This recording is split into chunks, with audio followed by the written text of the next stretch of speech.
हाँ स्टूडेंट, आज हम लोग डिस्कस करने वाले हैं सॉल्यूशन चैप्टर से नेक्स्ट टॉपिक। ठीक है, तो सॉल्यूशन चैप्टर से नेक्स्ट टॉपिक डिस्कस करने वाले हैं जिसका नाम है सॉल्युबिलिटी।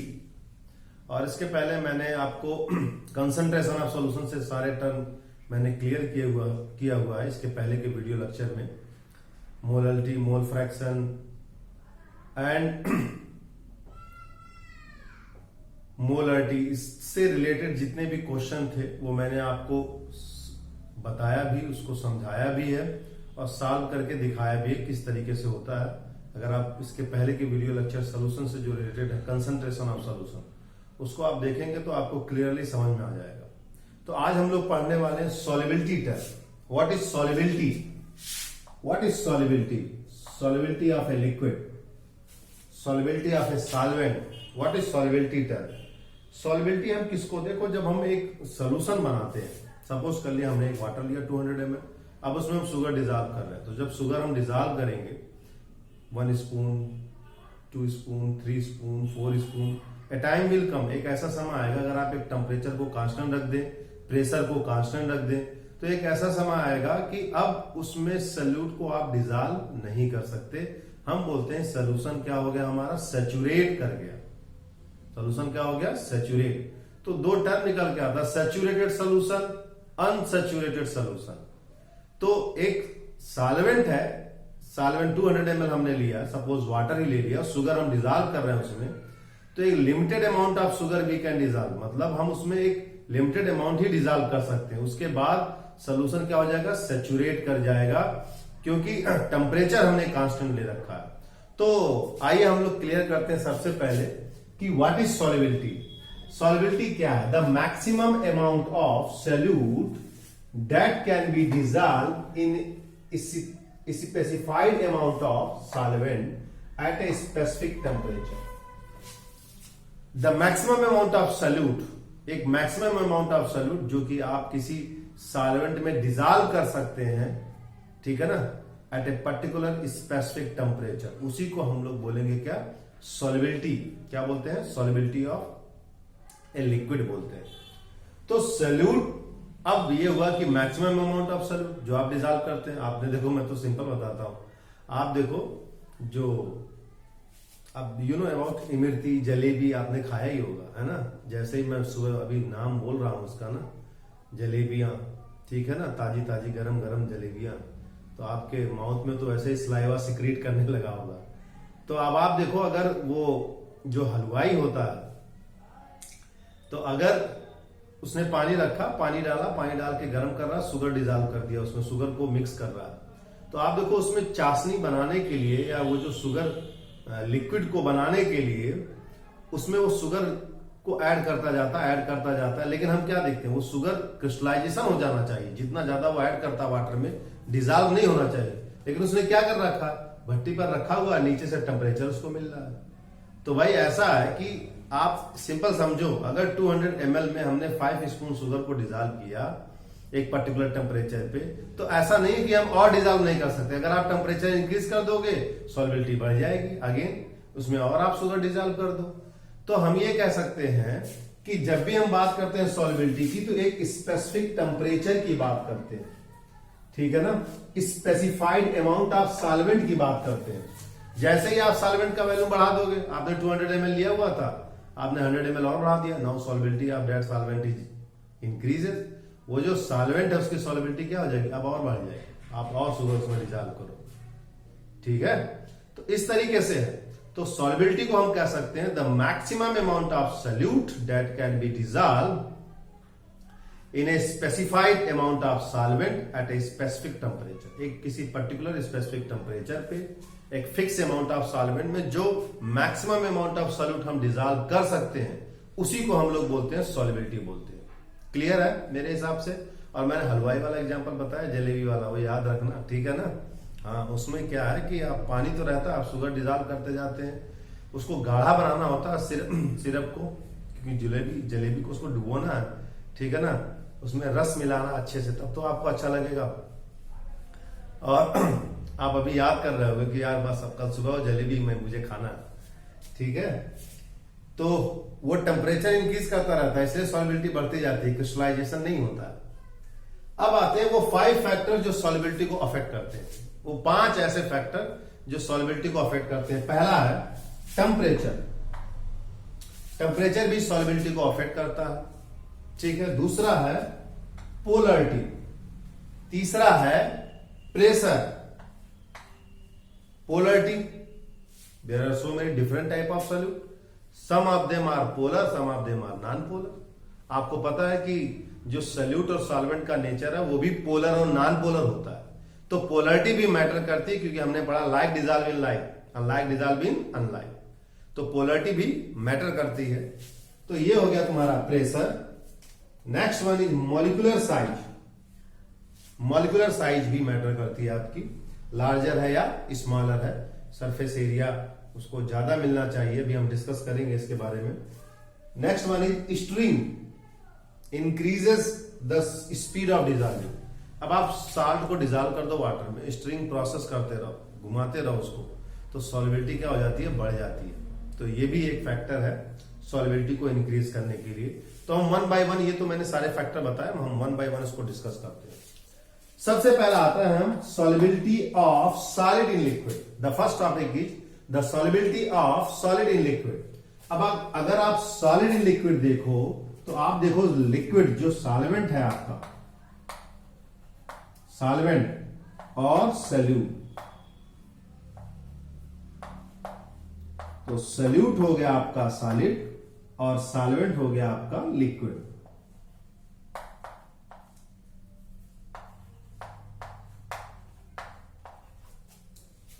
ओके स्टूडेंट, तो अब आप बताओ, जब आप किसी सॉल्यूट को डिजॉल्व करते हो, अभी मैंने बताया शुगर सॉल्यूशन का एग्जांपल, कि भाई जब आप टेम्परेचर को इंक्रीज करेंगे तो सॉल्युबिलिटी क्या होगी, अफेक्ट करेगी। क्या प्रेशर इफेक्ट अफेक्ट करेगा? नहीं, प्रेशर अफेक्ट नहीं करेगा, नेचर पे डिपेंड करता है। अगर सॉल्वेंट पोलर है, सपोज वाटर, वाटर को हम यूनिवर्सल सॉल्वेंट कहते हैं, क्योंकि ऑलमोस्ट मैक्सिमम चीजें उसमें डिजॉल्व हो जाती हैं, कुछ को छोड़ करके, ठीक है। तो so water is a universal solvent.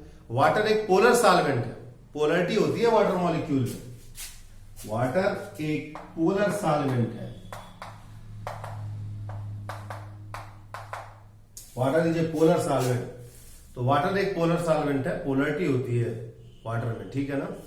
तो ये हो गया तुम्हारा solubility of solid in liquid is depend upon temperature. किस पे डिपेंड करता है? टेम्परेचर पे डिपेंड करता है। तो क्या प्रेशर इंपैक्ट करेगा? नहीं, pressure solubility of solid in liquid पर इंपैक्ट नहीं करता, ठीक है।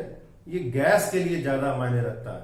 अगर हम solubility of gas in liquid पढ़े तो प्रेशर मैटर करता है। दूसरा जो मैंने बताया पोलरिटी, पोलरिटी मैटर करती है। अगर सॉल्यूट साल्ट है, सपोज सोडियम क्लोराइड है,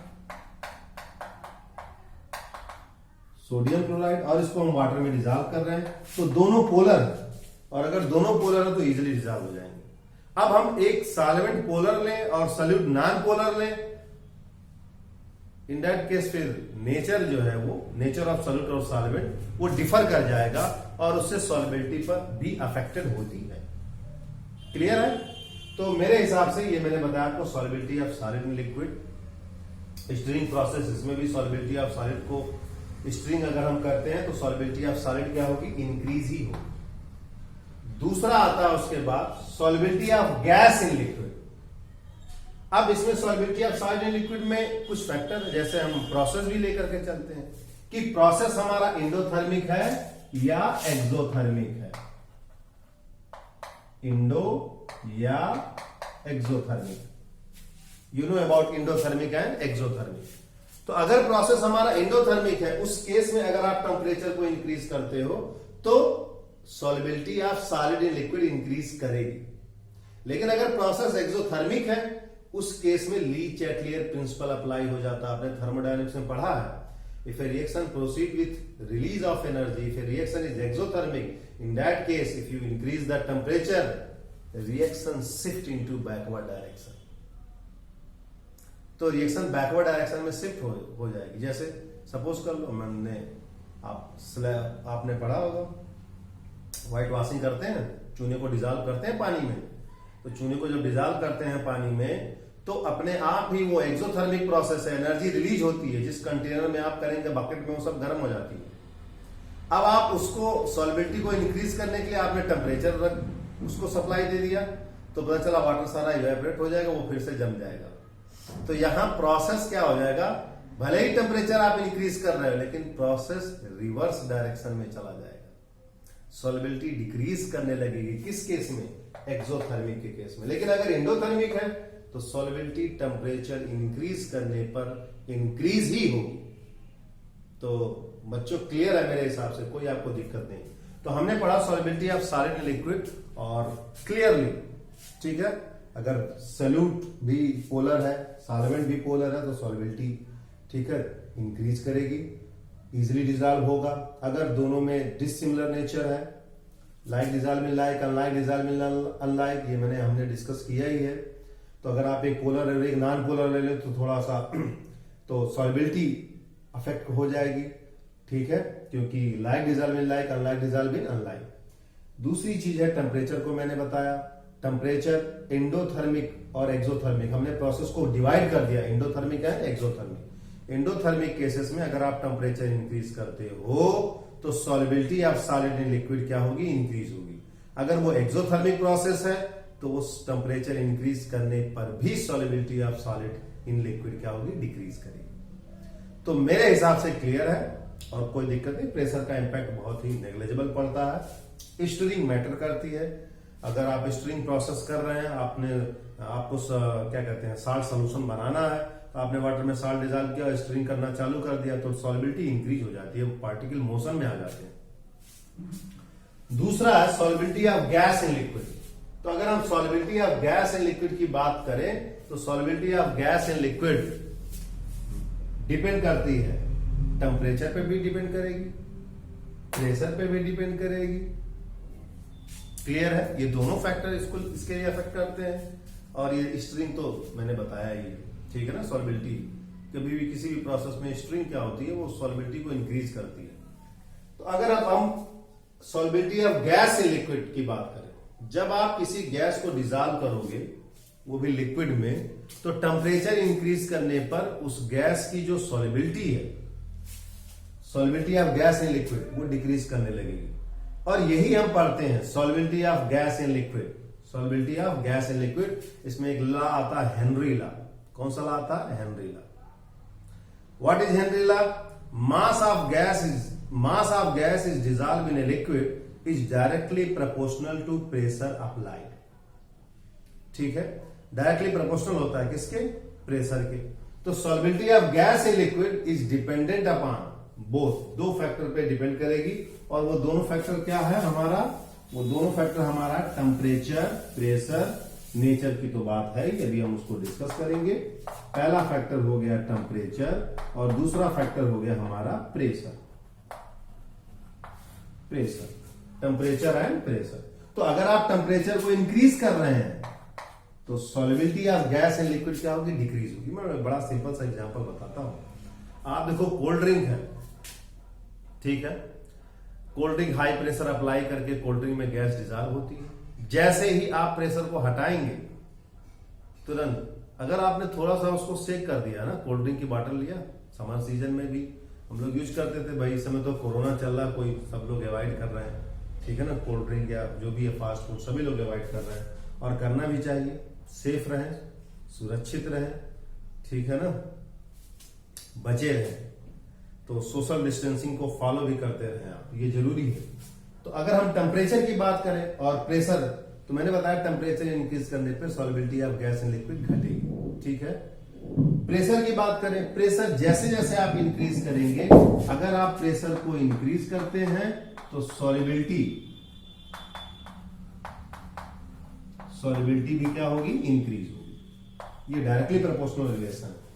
कैसा रिलेशन है, डायरेक्टली प्रोपोर्शनल। अब मैंने बताया ना आपको, by applying high pressure apply करके कोल्ड ड्रिंक में या सॉफ्ट ड्रिंक में जो भी है उसमें गैस को क्या किया जाता है, डिजॉल्व किया जाता है। चाहे आप थम्स अप ले लो, चाहे आप कोको कोला ले लो, जो भी ले लो आपकी, मुझे कोई ब्रांड का प्रचार नहीं करना है ना। तो जो भी सॉफ्ट ड्रिंक है उसमें गैस डिजॉल्व होती है बाय अप्लाइंग हाई प्रेशर। जैसे ही आप प्रेशर को रिड्यूस करते हो, गैस ब्रिस्क इफरवेंसेस के साथ, मींस बुलबुले बनाते हुए तेजी से ऊपर आती है। अगर आप कोल्ड ड्रिंक को थोड़ा सा सेक कर दो, और समर सीजन की ही बात हम कर रहे हैं, इसी में हम लोग पीते हैं, तो अगर थोड़ा सा इसको सेक कर दो ढंग से, और उसके बाद जैसे ढक्कन खोलोगे पता चला 200 ml से 200 ml में से जो है 50 ml तो बाहर ही चला गया, है ना। क्यों? क्योंकि सेक करने पर क्या होता है, मॉलिक्यूल कोलाइड करेंगे, टेम्परेचर बढ़ेगा, टेम्परेचर बढ़ा, सॉल्युबिलिटी घटी, आपकी कोल्ड ड्रिंक बाहर जो गैस डिजॉल्व है वो ब्रिस्क इफरवेंसेस के साथ बाहर आ जाएगी। ठीक है, तो मेरे हिसाब से बच्चों आपको समझ में आया होगा ये topic, solubility of gas in liquid की बात हमने की, और इसी में हम पढ़ने वाले हेनरी लॉ। क्या पढ़ेंगे? हेनरी लॉ पढ़ेंगे। अभी मैं डिस्कस करता हूं हेनरी लॉ की बात। उसके बाद आता है liquid in liquid, solubility of liquid in liquid. Again like dissolve in like, यहां पे भी अब आप एल्कोहल लोगे, वाटर में डिजॉल्व करोगे तो डिजॉल्व हो जाएगा। आप केरोसिन ऑयल या पेट्रोल लोगे और उसको वाटर में डिजॉल्व करोगे तो डिजॉल्व नहीं होगा, क्योंकि एक ऑर्गेनिक है और एक क्या है, पोलर सॉल्वेंट है। तो इस तरीके से लिक्विड इन लिक्विड की बात हम अभी करेंगे ही, आइडियल सोल्यूशन में, नॉन आइडियल सोल्यूशन में, ठीक है, डिफरेंट टाइप ऑफ सोल्यूशन अभी हम लोग पढ़ने वाले हैं, उसमें ideal non ideal Rawls law में पढ़ेंगे। तो लिक्विड इन लिक्विड का सिंपल सा है, टेम्परेचर यहाँ पे भी मैटर करता है, टेम्परेचर होगा तो सॉल्युबिलिटी आपके लिए, सॉल्युबिलिटी लिक्विड इन लिक्विड जो है फास्ट ही होगी। ठीक है, टेम्परेचर के केस में ज्यादा टेम्परेचर नहीं होना चाहिए। तो ये सब हमने जनरल व्यू के तरीके से हमने देख लिया। अब हम आगे बढ़ते हैं। ओके, और आगे so student, next topic is Henry law. What is Henry law? तो अभी मैंने आपको इसके अगले वाले टॉपिक में जब मैं solubility of gas and liquid बता रहा था, तो मैंने आपको बताया कि भाई अभी हम पढ़ने वाले हैं हेनरी लॉ, और उसकी एक वजह है कि solubility of gas and liquid is dependent upon pressure. किस पर डिपेंड करता है? Pressure. What is Henry law? Henry law is also just like a gas law. Amount of gas dissolved in a liquid is directly proportional to pressure applied, directly proportional to pressure of the gas। तो Henry law क्या define करता है? Amount of gas dissolved in a liquid is directly proportional to pressure of the gas। इस amount of gas को हम यहां mole fraction से represent करते हैं, और P आपका pressure of the gas, Px is the pressure of the gas। What is Kh? Kh is Henry constant। तो या हम इसको ऐसे भी कहते हैं, mass of gas dissolved in a liquid is directly proportional to pressure applied। इस sign को हटाएंगे, कांस्टेंट लगाएंगे Kh, और अगर हम ये रिलेशन ड्रा करते हैं, अगर हम रिलेशन को ड्रा करें मास और प्रेशर के बीच में, तो ये एक स्ट्रेट लाइन आती है और इसी को बोलते हैं Kh। क्या बोलते हैं? Kh, Henry constant. क्या है ये? हेनरी कांस्टेंट है। तो इस तरीके से what is Henry law? Amount of gas dissolved in a liquid is directly proportional to pressure of the gas, directly proportional to pressure applied. जो भी है आपका, आप उसको मास के टर्म में लिखना चाहें तो मास के टर्म में भी लिख सकते हैं, कांस्टेंट लगाएंगे, Henry constant. The value of Kh is depend upon nature of gas. जो Kh की वैल्यू है वो नेचर ऑफ गैस पर डिपेंड करती है। डिफरेंट गैस के लिए द वैल्यू ऑफ Kh क्या होगी? डिफरेंट होगी। हम इसको मोल फ्रैक्शन के टर्म में भी लिख रहे हैं, Px mole fraction of gas, x is directly proportional to pressure applied. Px pressure जो भी होगा इसका, इस साइन को हटाएंगे तो एक कांस्टेंट लगाते हैं, और इस कांस्टेंट को हम क्या बोलेंगे? Kh, Henry constant. तो यहां बस मोल फ्रैक्शन के टर्म में लिखा हुआ है, और वहां पर क्या लिखा हुआ है? मास के टर्म में लिखा हुआ है। ये मैंने आपको बताया, आप दोनों तरीके से रिप्रेजेंट कर सकते हैं। तो हेनरी लॉ टोटल सिंपल सा कॉन्सेप्ट है। Henry law define the solubility of gas in liquid. और अब आप देखो, अगर हम इसके एप्लीकेशन की बात करें, पहला, इन पैकेजिंग सोडा केन। जितने भी सोडा केन है उसमें कार्बन डाइऑक्साइड डिजॉल्व की जाती है ना, हाई प्रेशर अप्लाई करके। सॉफ्ट ड्रिंक है, सोडा केन है, सब मींस हाई प्रेशर अप्लाई करके हम उसमें क्या करते हैं? कार्बन डाइऑक्साइड को डिजॉल्व करते हैं। तो अगेन ये हेनरी लॉ को डिफाइन करता है कि जितना ज्यादा प्रेशर होगा उतना ज्यादा ये डिजॉल्व होगी। ठीक है, तो solubility of gas is directly proportional to pressure. Solubility of gas in liquid is directly proportional to pressure of the gas. Second example is scuba driver, गोताखोर। आपको पता ही, जैसे जैसे हम सी में, समुद्र में डीप होते जाते हैं, वैसे वैसे पूरे वाटर का जो प्रेशर है वो हमारे बॉडी पे पड़ना चालू हो जाता है और चेस्ट जो है बस्ट कर जाएगा। अगर हम इससे बचने का उपाय ना करें तो स्क्यूबा ड्राइवर के केस में भी क्या होता है, सिलेंडर में ऑक्सीजन के साथ क्या होती है, हीलियम भी होती है। क्या होती है, हीलियम। वो जो प्रेशर, एक्सेस प्रेशर जो वर्क कर रहा है हमारे बॉडी पर, वो यूटिलाइज हो जाता है हीलियम को ऑक्सीजन में डिजॉल्व करने। और इसकी वजह से मैं बहुत ज्यादा साइंटिफिक टर्म में नहीं जाऊंगा, मैं सिंपल एप्लीकेशन बता रहा हूं।